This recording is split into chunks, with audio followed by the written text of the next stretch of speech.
Okay, right. Good morning or afternoon, depending on where you are, everyone. My name is Vivian Hanrahan, and I'm the webinar coordinator for the HRB-TMRN. And today we're bringing you a webinar with our partners, Evidence and Thesis Ireland and Cochrane Ireland. So you're very welcome to join in, or everyone joining us from their PCs or laptops at home.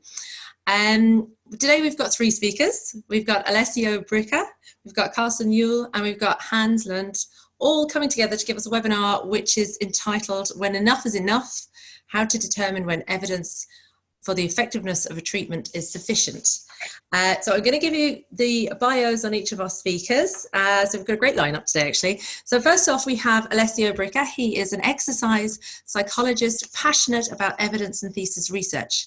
Alessio obtained his PhD in health science from the University of Southern Denmark in May 2018. And within the project, it showed that exercise doesn't harm knee joint cartilage, which is contrary to common belief of people and health professionals treating knee osteoarthritis. The method of choice for his project was a systematic review of preclinical and clinical randomized control trials. After his PhD, Alessio worked over 1 year in the University of Aberdeen as a research fellow on the systematic review project, which aimed to improve the design, conduct, and reporting of behavioral randomized control trials of smoking cessation interventions. Alessio's work focused mainly on performing meta-regression analysis to identify predictors of recruitment and attrition rates. Alessio is currently working as a postdoc in the University of Southern Denmark on the Mobilize project, which is investigating the effect of exercise therapy with people with multiple morbidities. Alessio's work focuses on performing systematic reviews in preparation for a randomized control trial. So you're very welcome, Alessio. Our next speaker then today will be Associate Professor Carsten Juhl. So Carsten is an Associate Professor with the Research Unit for Musculoskeletal Function and Physiotherapy, and is head of the Master's Programme of the University of Southern Denmark. He's employed as senior researcher at Copenhagen University Hospital, and he has been promoting evidence-based practice since 2001. After finishing his PhD, he has performed systematic review and meta-analysis evaluating the treatment of patients with musculoskeletal disorder and meta-epidemiologic studies investigating impact of bias and choice of outcome. He has performed clinical studies in low back pain, chronic obstructive lung disease, and osteoarthritis. He is the editor of Cochrane Osteoarthritis Satellite and has been teaching and supervising systematic reviews and meta-analysis on a PhD level for several years. And you're very welcome, Carsten. And then finally, our speaker today is Professor Lund. So Hans is a professor at the Centre of Evidence-Based Practice in Western Norway University of Applied Sciences in Bergen. After 10 years working with rehabilitation of the elderly and teaching, Hans got involved in promoting and teaching evidence-based practice. Following his PhD, his research was rehabilitation of patients with hip and knee osteoarthritis, simultaneously with editing, authoring textbooks on physiotherapy, rehabilitation, and evidence-based practice, amongst others. During those years, he was the founder and chairman of the Danish Society of Research of Physiotherapy. In 2007, Hans was employed as Director of Studies for the Multidisciplinary Master's Programme in Rehabilitation at the University of Southern Denmark. Shortly after, he established the Master's Programme in Physiotherapy in Denmark with the aim of creating a solid foundation for evidence-based physiotherapy practice and better possibilities for Danish physiotherapists to achieve a PhD. So after being affiliated in Bergen in 2013, he initiated the creation of Evidence-Based Research Network, which is the EBRN. And they promote, and their philosophy is to promote no new research studies without prior systematic review of existing evidence, and the effective production, updating, and accessibility of systematic reviews. And just recently, which is really very interesting, the EBRN network was approved by the European Union to establish the International Network of Evidence-Based Research in Clinical Health Research. So, I mean, it's really, really interesting. We've got a great lineup today. I'm delighted to have you all here. We're going to start with Alessio as our first presenter, but just before we do, if you have any questions that come up during the presentation, if you hover over the bottom of your screen, everyone there at home, you'll see a toolbar, and on that there's a Q&A button. So if you click on that, put in your question there, and then we get to the end of the session when all three speakers have presented, we'll put the put the questions to them then, if that's okay. So Alessio is also going to be the slide master today. He's in control of the slides. So I'll hand you over to Alessio first. Thank you very much. So hello everyone, and thank you very much, Vivi. Thank you for inviting us and for the opportunity to share some thoughts and ideas about this interesting topic. At least we think it's interesting. So as you are aware, trying to change the slide. We are 3 presenters today. So what you can expect to hear from myself is a bit of background information on why this is an important question to answer. And for this webinar, I'll be using the example of randomized controlled trials having exercise to a controlled treatment in people with knee osteoarthritis to discuss if enough is enough. Then Carsten will follow with the how. So basically, we'll talk about how we actually assess when enough is enough. And last but not least, Hans will conclude with some interesting implication and perspectives on this topic. So starting with the why. Well, I think that we all can agree that one of the cornerstone principles of science is replication. So to increase our confidence on the results of an experiment or a trial, we need to replicate it. And that means, and not restricted only to the researchers who performed the trial or the experiment in first place, but the trial or experiment needs to be replicated by other people, by other researchers living in different contexts and settings. Unfortunately, so far, it seems that we have not been that successful in replicating experiment. In fact, it has been recently shown that more than 70% of researchers have tried and failed to reproduce another scientist's experiment. And that's kind of shocking. However, without replication, we cannot be sure about the results of an experiment, and therefore we should do it. But when do we say enough is enough? Well, but the answer, it's quite complex, I'd say. And so when do we say, well, now we have enough evidence to say that this treatment is effective? And the reasons why we need to answer this question is because the consequences of over-replicating experiments are not only wasteful economically, but it's also unethical and also harmful potentially for the patients by basically not exposing them to the best treatment available, the ones in the comparator groups.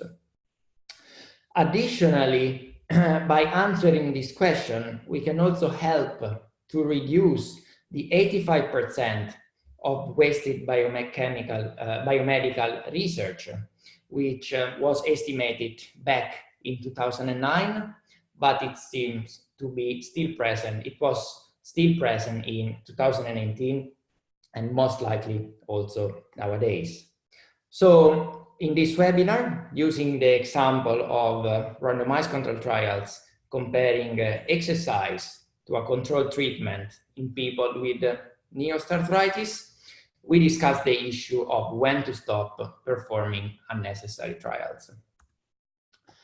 But before going into more details about exercise and osteoarthritis, I would just like to give you a bit of context on osteoarthritis and what we're talking.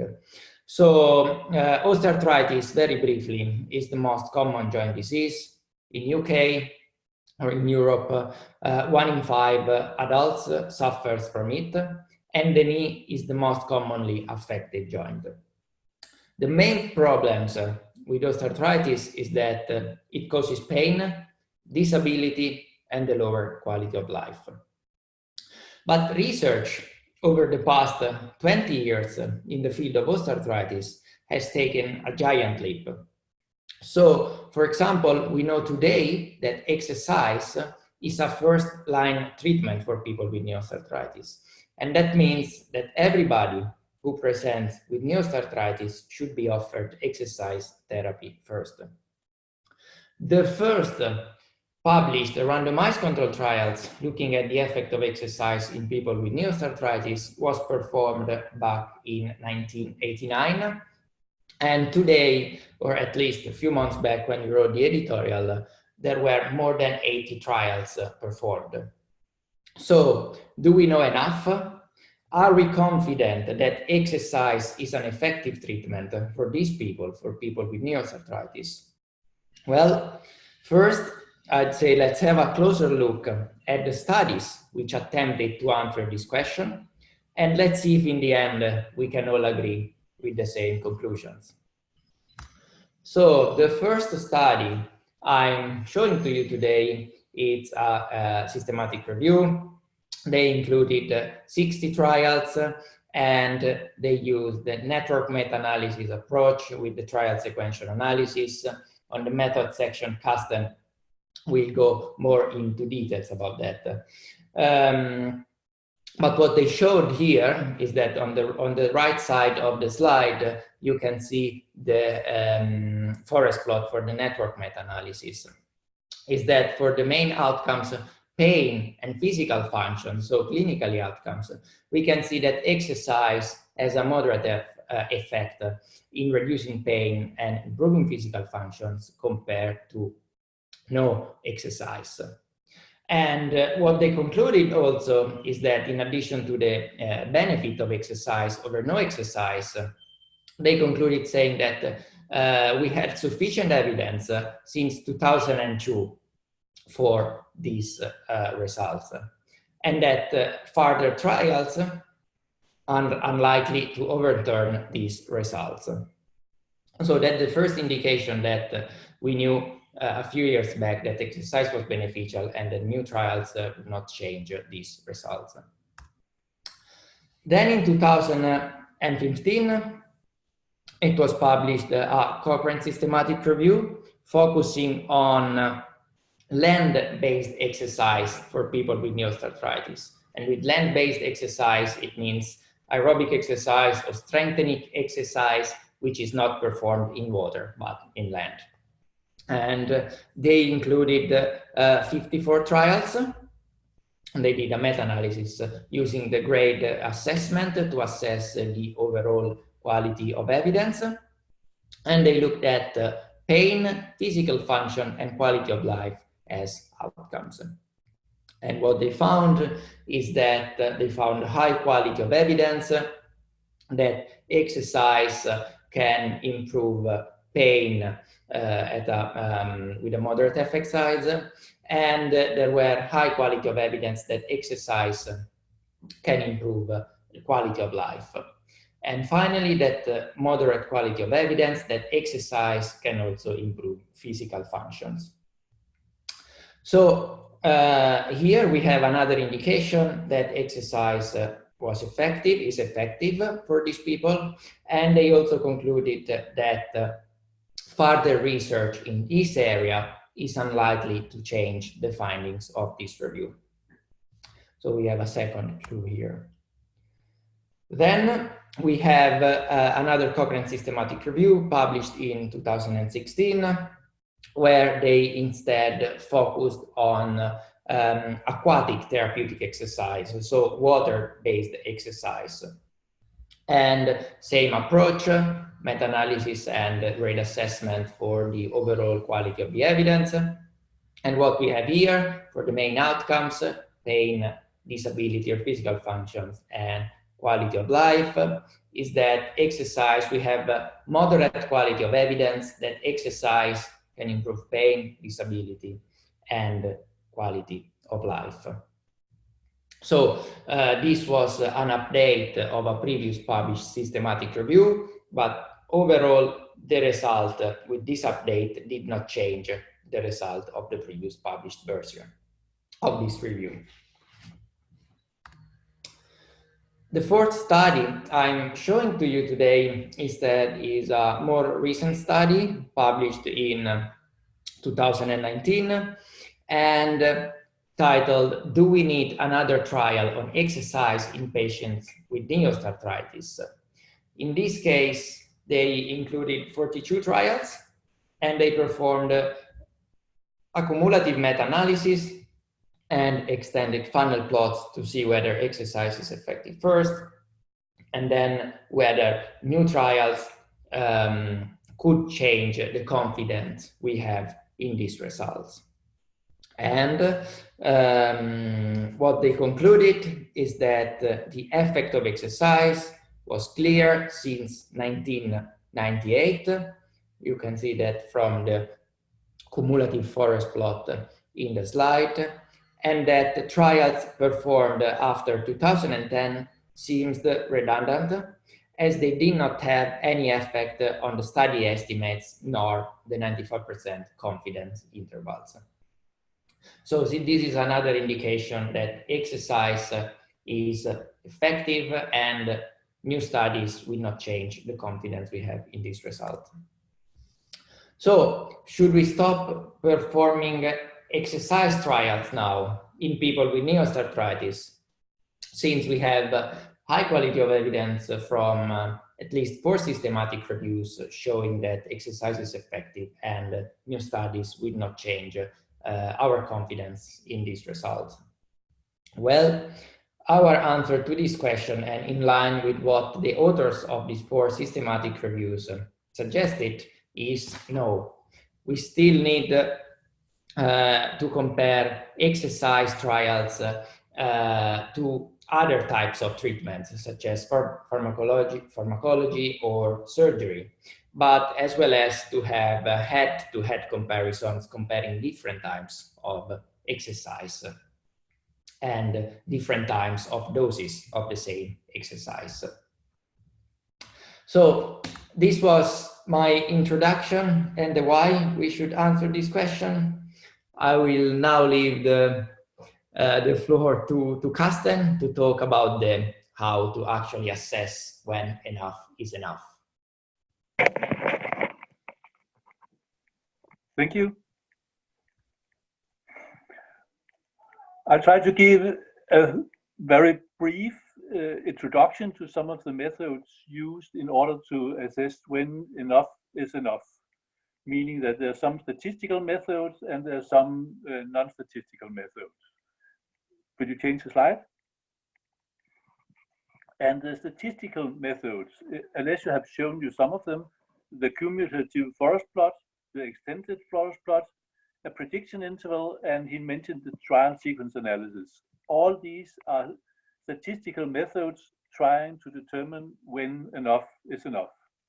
Another more recent published method is the grade method, which include other things than just a statistical single item measure. So I'll return to that later on. You can change the slide. The next slide, if you look at the Ferguson slides, all to look at the first Ferguson cumulative meta-analysis. The cumulative meta-analysis is a meta-analysis type where you, every time there's a new study published, then you produce a new meta-analysis. And if you look at the Ferguson meta-analysis, then you can see that that the confidence intervals are getting narrower and narrower and narrower. And if you look at the plots, you can see basically nothing has happened the last 40 studies, meaning that the confidence interval might not even have changed, and the estimate might not have changed. As you can see, all the estimates are in line, and the confidence are all very narrow, and they haven't changed in width. But if you look at the exercise thing, then you can see that you don't see the same very smooth and very nice pattern as you can see in the Ferguson plot. You can see, if you look at the plots, you can see in 2010, something strange happened. And you can see the confidence interval there increased because in 2010, some very large studies with very good effects are published. And you can see in the Verhagen plot, you can see the date, the years, And what you can see on the other axis is the effect size. The effect size, here you can see 0.00, and you can see basically the effect size is around 0.5. And you can see a few studies, a few of the meta-analyses are below 0.5 and a few of them are above, but basically the effect size is around 0.5. And you can see the confidence interval will basically go from 0.4 to 0.6, meaning that we have a moderate effect size on exercise, reducing pain in patients with knee osteoarthritis. But we still have very broad confidence interval. And we haven't seen this very nice pattern, as you can see in the Ferguson plot, where it's going to be more and more narrow, because in the exercise, there's still a lot of different intervention compared in this exercise plot. So this means that even though it seems that we now know that exercise works for these patients, we still not know which type, which intensity, which frequency, and so on and so on. And that's why we have this larger confidence interval in the Verhagen plot. And the next one. Another way of looking, basically, if you go back on the fourth one, and you can see that in the cumulative meta-analysis, it's relatively easy to see in the Ferguson plot, if you look back, well, we should have stopped this for many years ago. But it's always, but the difficulties is that you don't know when to say stop. We don't have a rule, we don't have a way to say, now it's enough. Then you can take the next one. The extended funnel plot. It's a relative advanced and very nice way to plot where should the next study be if it should have some impact on our results. And you can see in this plot, we only have red, green, and we don't have any blue. The blue area, it's the area where you see no effect, meaning that if you have any studies in the blue area, which we haven't, then it would change our trust in this intervention to show that maybe it doesn't work. But if we have a new studies in the red area, then it just confirms that we think it might work. And if we have it in the green area, then it makes us a little bit more in doubt. If you look up in the top, just below for impact, then you can see some kind of confidence interval. And this is actually a prediction interval. I'll talk about that later on. So this is basically a very nice way to show that if you have a new study, then you can plot it in the contour plots, or this is extended for plot, and then you can see, will this new study be able to change our trust in this intervention? And as you can see, most of this plot is red and green, and then it's very unlikely that new studies will change our trust in exercise working or having an impact on pain in knee osteoarthritis. And then the next one is a little bit busy, a little bit difficult. This is a study from on diabetes. If you're going to reason glycemic control in patients with diabetes. This is a trial sequences analysis, and we take just one line at a time. The red one, the red dotted line, is a cumulative meta-analysis. And as you can see, it's very close to zero all the time, meaning that it does not really show a large effect on mortality in these patients with diabetes. The green ones are the confidence interval, meaning the 0.05 confidence interval, and in no places we can, in no time we can see that our cumulative meta-analysis have crossed these lines, meaning that since it has started, we have seen that there's no benefit or no harm in this study. But still, we don't know when to stop. But when the red one crosses the blue lines, meaning that's the impact, that's the important thing of the trial sequences analysis, If it has crossed in the top, then we have an effect on. If it crossed in the top, then we have it favors control. If it's crossed in the bottom, then we have it favors the convention control. And then we can see if it's beneficial or is it harmful. But what we can see now is it crossed the blue inner wedge boundaries, meaning that even though we haven't reached the required information size, we now know that this intensive glycemic control does not reduce the risk of dying in these diabetes patients. So this plot shows that when you cross the blue lines, when the red line crosses the blue lines, then you have a decision. And in this case, you have the decision that it doesn't work. It doesn't have an impact. Next one. The next one. This is a nice try again. You're all familiar with the confidence interval. We have an estimate and a confidence interval. But basically, we also have some heterogeneity, meaning that our confidence interval just shows that our estimate is close to this. But the prediction interval, taking the heterogeneity into account and actually shows the distribution of the studies. So the prediction interval showed the distribution of the next study, meaning that 95% of the next study will be, in this case, in Riley's case, looking at depression in patients with fibromyalgia, meaning that we know that the next study with 95% confidence will be around 0.83 to 0.002, meaning that we know we are 95% confident that the next study will show an effect, but we cannot be sure that it shows a large effect. It could show a small effect or a larger effect, but we are 95% confident that the next study will show an effect too. And next.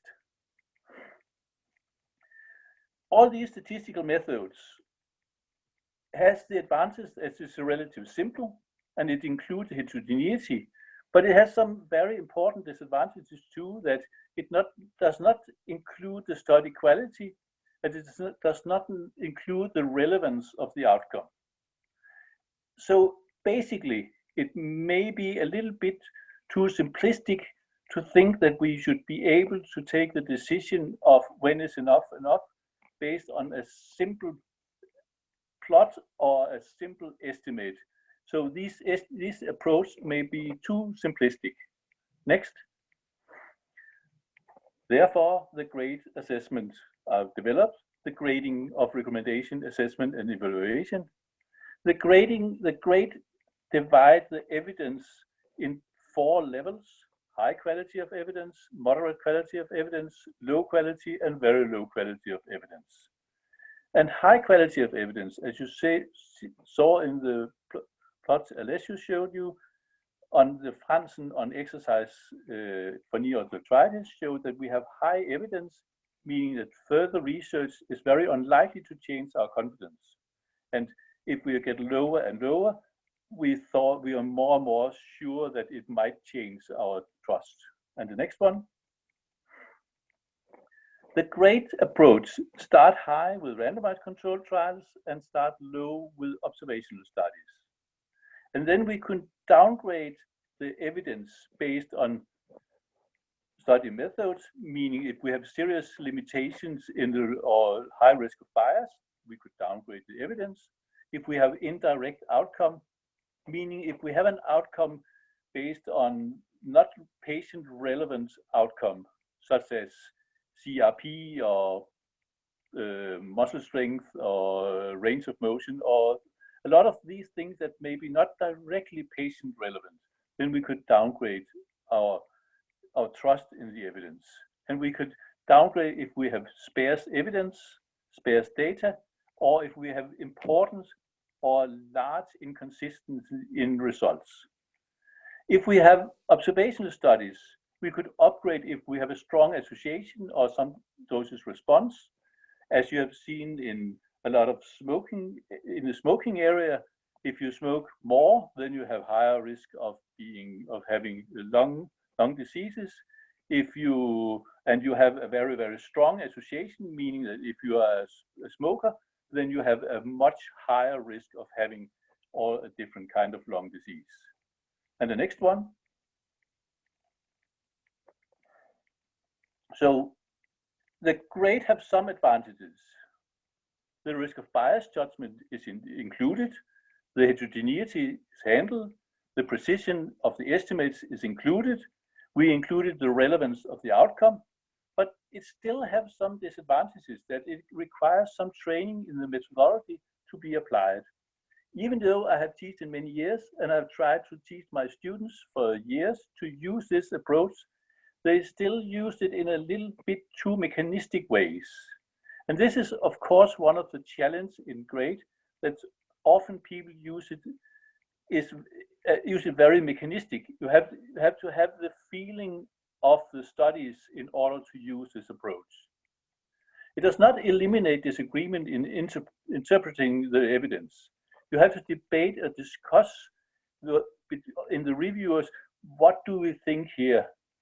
And the judgment of threshold continues to be necessary. So you still need to have some discussion. You cannot say that's the right question, that's the right answer. You always have to debate whether or not this is okay, or whether this is not okay. Thank you.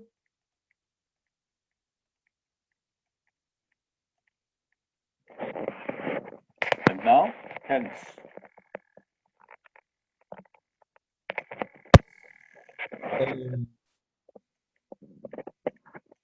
Can you hear me, Hans? Yes. Great. Okay, hand it over to you now. Yeah, thank you very much. I would dare to go a little step further. Now we have talked very much about a very important question. What should you do in the clinic? Should I use this method, intervention, or this treatment to the patient?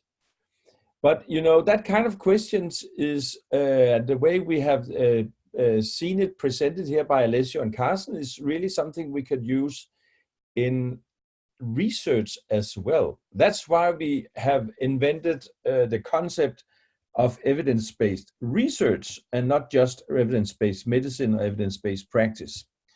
So if you look here, the next, please. If you look at a simple assumption about what is science, we think, and in some places we can quote Sir Newton, that science is cumulative. We are standing on the shoulder of giants. What we are doing today is based upon the knowledge we have from yesterday. Next.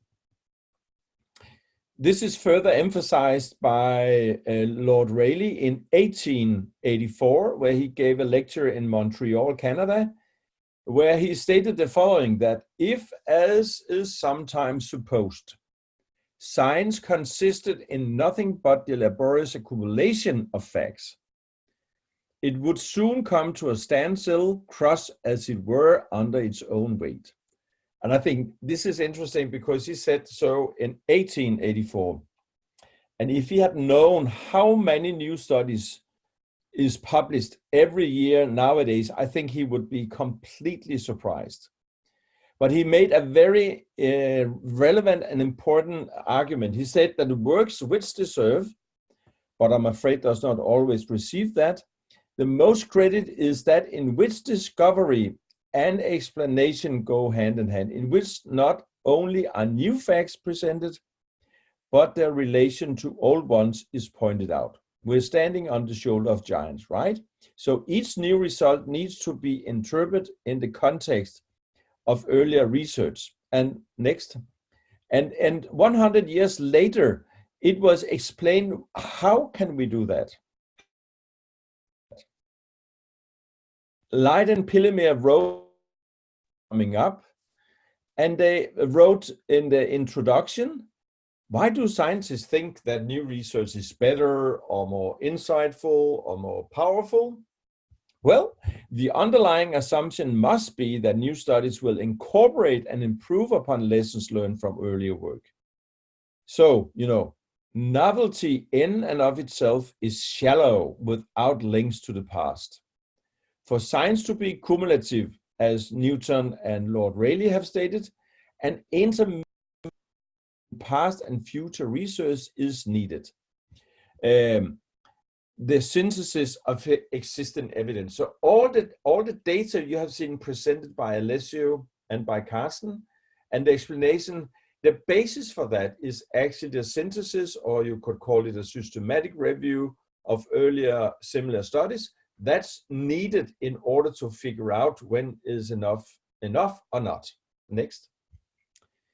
So one would think, okay, my goodness, I can't imagine any scientific paper, I ever seen any scientific paper without a published a reference to earlier published scientific results. So what's the problem? We're always doing that. Next. Here's one example of an examination of how researchers are doing this. So Karen Robinson and Steve Goodman, they said, let's look upon all the studies included in the same systematic review. Some of those studies are very new and could actually have referred to the older one. So they figure out that if you look at this figure here, you can see the number on the lowest row, 240, 182, and so forth, is actually the number of studies that could have cited either 240 could have cited 3, 182 could have cited 4, and so forth. And you would expect that if, like the 137 studies that could have referred to more than 21, it could actually have been, 30 or 40. You would have expected that if you could have cited more studies, and you are doing a scientific endeavor, you are actually trying to be cumulative, you are trying to show that you know what has been before you, you should have, of course, referred to more studies. But that was not the case. The red line is indicating that the median was 2, no matter how many studies you actually were referring to. So if they but didn't even refer to anyone. Next. So what we can say is that a systematic and a transparent approach is rarely used when citing earlier similar trials. Something else is going on here. Next. Here's another study, and you could argue, okay, what we need is actually the systematic review trying to show all the different earlier studies, not all the studies, because that might be presenting a problem of space in.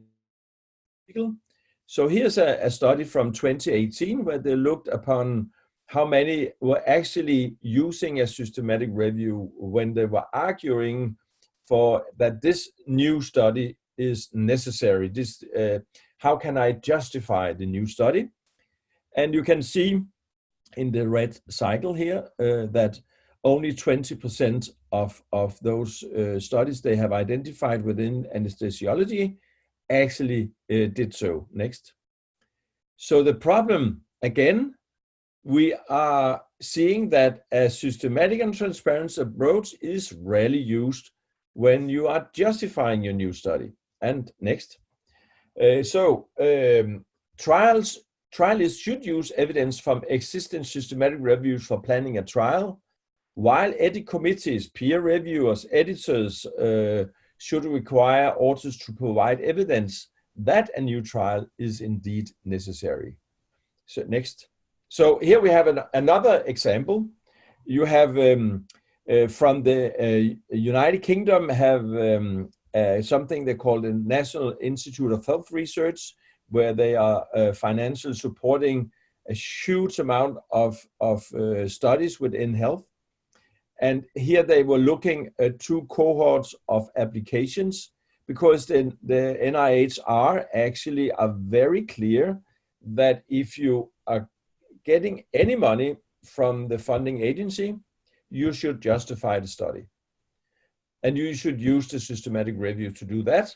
So in the first cohort from 06 to 08, you have 89% of all the applications were using or referring a systematic review. And in the cohort from 2013, you have 100% of them were referring to a systematic review. But if you look closer at the numbers, not really any improvement from 06 to 08 or to 13. That in many cases, they were not using the systematic review for anything but just to tick done so. The systematic review, the new study, to argue that because we have a gap here, you know, Alessio just mentioned that maybe we need some comparison to head-to-head comparison between different kind of exercise. Maybe we need to compare to surgery or that kind of stuff. There were no such kind of arguments. Next. So we have a problem here. A systematic and transparent approach is rarely used to design the new studies. Next. Here we have another study. As in 97, 2001, 05, 09, and 12, a group of researchers were actually looking at all the randomized studies published in the month of May of the 5 big journals, you know, Annals of Internal Medicine, BMJ, JAMA, Lancet, and New England Journal of Medicine.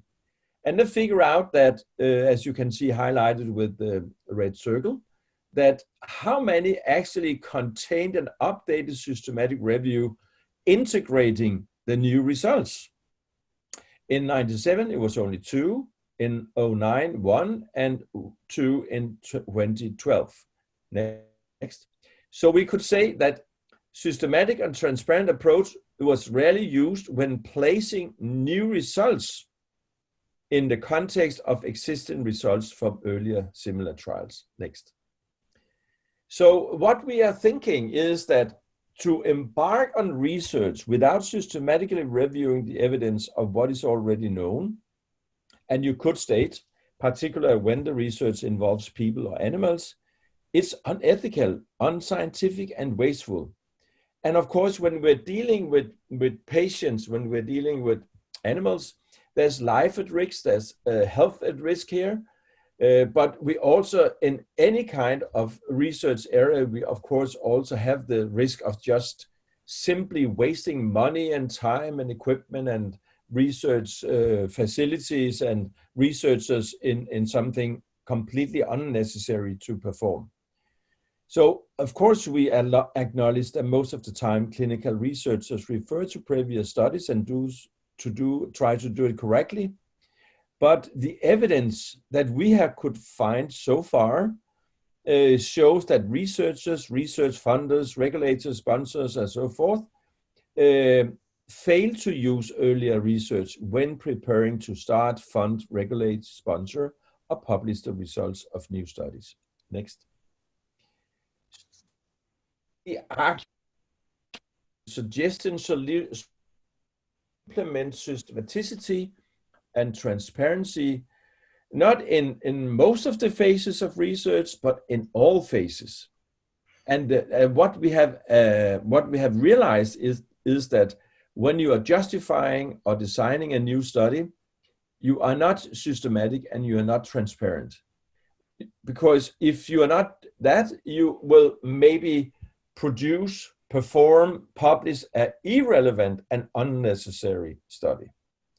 And in order to know this and understand how to deal with this, just like Carsten have shown, we established an evidence-based research network in 2014.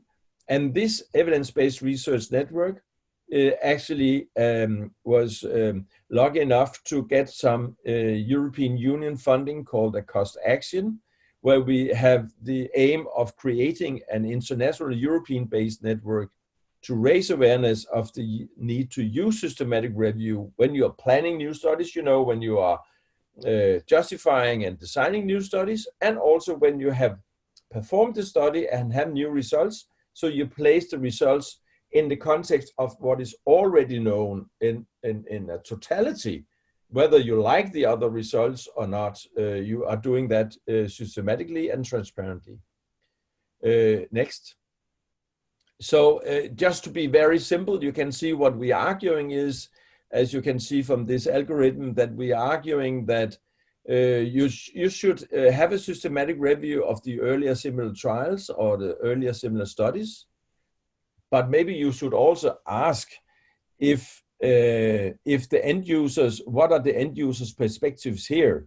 And there's a classic example from rheumatology, where I think it's 17 years ago, an international group dealing with the outcome measures in rheumatology invited some patients and asked them, what do you think of this hierarchy of outcome measure? What do you agree that this is the most important outcome measures? And they concluded, sorry to say, the most important is not even on the list. Namely, if you have a rheumatoid arthritis or if you have knee osteoarthritis, pain is not the most important. It is really fatigue. So you should ask in one way or another, you should have the end user's perspective when you are designing the new study. And we would suggest that you obtain that in a systematic and transparent way. And in that way, you could argue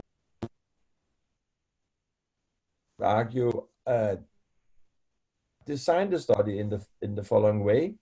And when you have performed the study, you could update the systematic reviews and see if further knowledge have been published. And then you could evaluate the contribution of the new study in relation to what is already known. And you could use both the grading approach, as Carsten had mentioned, and some of the statistical methods. And in that way, you could have a very sound foundation for television of this new study for practice and what are the implications of this new study for research. Next.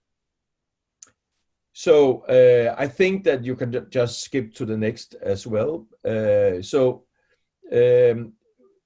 have already, so just take the next one again, Alessio.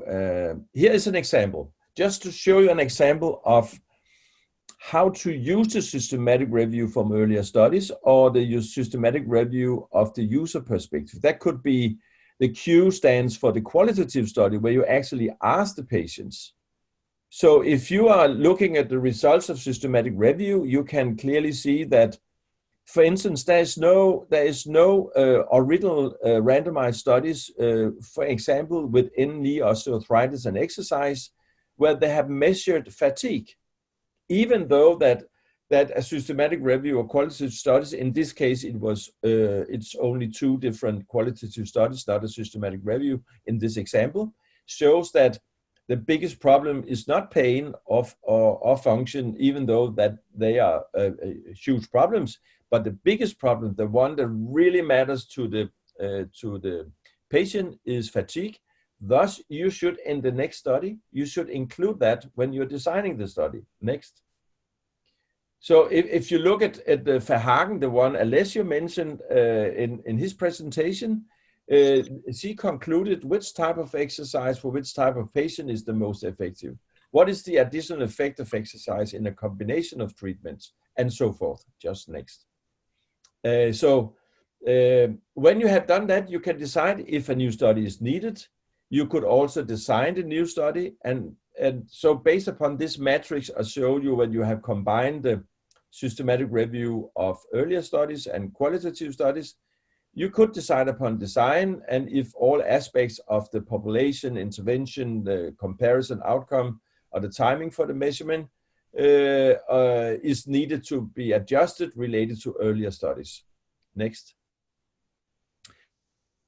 Need just Altman, who 94 wrote that we need less research, we need better research, and we need research done for the right reasons.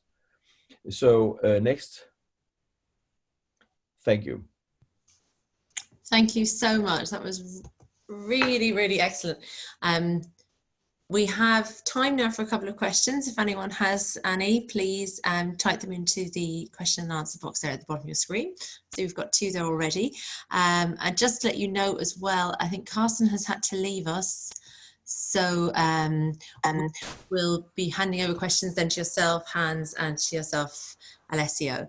So I'll go to the first questions. The first one's from Sean Tariq. He's asking, when making judgments about whether more studies are needed, how would you include an assessment of context? In other words, an assessment of how closely the context of studies already done match the context in which you propose to do the new study. People may justify the study by saying we're different, but he wonders how to head off that challenge in a reasonable way. Alessio, I have a suggestion. Can I try? Sure. I think this is, this is really a huge challenge, because the question is covering, is actually covering the question of external validity and the general, I can't say that English word, but how to generalize the results of a study. And that's in one way, you could have one extreme. You need to have studied every single patient in order to know what to do with this patient. That's of course impossible for many good reasons. And you could also go in the other side of the road and say, oh, we only need one study, and then we know everything. Of course, we don't know everything. So what we are talking about is a very delicate balance between what kind of knowledge do we have. So one important issue here is that it's important to have some sort of heterogeneity. If you know what I mean, that you can't have just all the studies done in Copenhagen, for instance. It should be done in some other countries where there is a different context when you're doing the study. So I think that we need to have at least a certain amount of studies. We need the replicability of the studies. You are able to replicate. That's a difficult word to say too. You need to replicate. But you don't have until you have maybe 60 or 70 of the studies. You need to make sure that you say, okay, for now we know, and this example of knee osteoarthritis is actually a brilliant example of that. We know now for sure that exercise might help, but we do not know what kind of exercise. We do not know the dose of exercise. We do not know the harm and benefit compared to pharmacological painkiller or what kind of questions, what kind of exercise is important.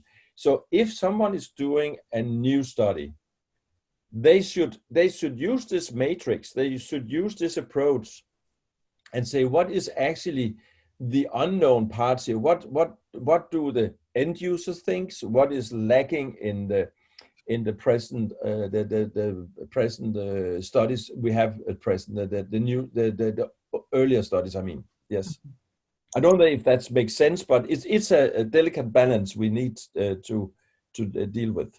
Yeah, sure.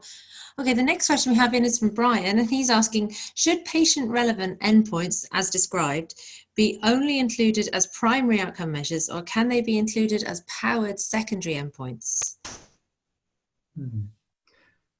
Yeah, can I go, Hans? Yeah, please. Yeah, sure. Yeah, thanks you for the question. It's very interesting. I think what we should aim for in the future is that patients are definitely involved in research, and what they say matter as much as what we as researchers think.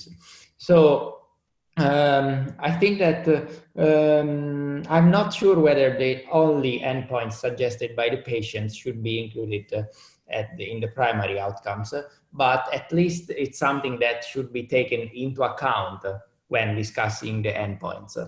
So yeah, I think it's definitely necessary for us to include patients when deciding the endpoints, and that their opinion matters as much as ours. Yeah, for sure.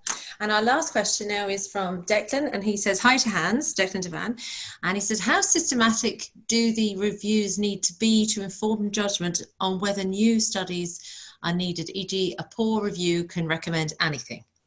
Oh, thank you, Declan. Nice to have a question from you, Declan, and everyone else. I think it's you know, the whole point in using the word systematic is actually that you try to avoid being biased.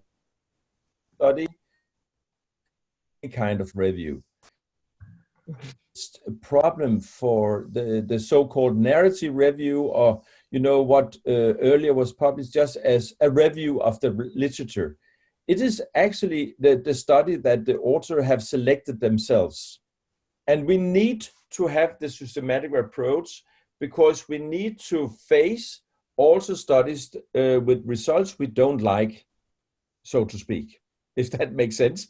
I mean, we need to take into consideration everything that there is out there, and it's into our own theory or concept or understanding of how things work. You need to be challenged when you are doing a systematic. That's the main issue. And in order to do that, you need to do a proper search so you make sure that you have what is published. That said, I think we should also acknowledge that if we continue to look for all the studies with capital all in capital letters, we will never stop. We will never be able to stop. So we need to come to a point in a very thorough and systematic search for literature where you actually can say, now we have a proper unselected representation of all earlier published studies. So it's again, we need to be pragmatic, but we also need to do it in a transparent way so everyone can see, yeah, of course, if you are going through all that kind of work to find just one study, it might not have changed that much. So maybe you have some cost-benefit analysis you need to make when you're doing that. Excellent. Yeah. Thank you so much for that, Hans. We've run out of time. Time's got the better of us, but I just want to say on behalf of everyone at the HRB-TMRN, thank you so much. It's been really, really informative stuff. We've learned loads today, and I think it's been wonderful having the three of you to give your part of the presentation, because it really does add so much to it. So thank you so much, and it's worked really well with you, even though you've all been in different locations. So just a couple of dates for everyone's diary. We've got an excellent webinar coming up, and that's being held by the MRC, the Medical Research Council in the UK, the NIHR and the TMRP, which is the Trial Methodology Research Partnership, are holding a webinar about the People's Trial, which is a trial that's being run from Ireland. So it's a trial by the people, for the people. So it's really interesting to listen into that. Our own webinar is coming up on the 12th of November. We'll have Brendan Kahan. He's going to join us from Queen Mary University of London, and he is a medical statistician. So he has a webinar coming up the 12th of November.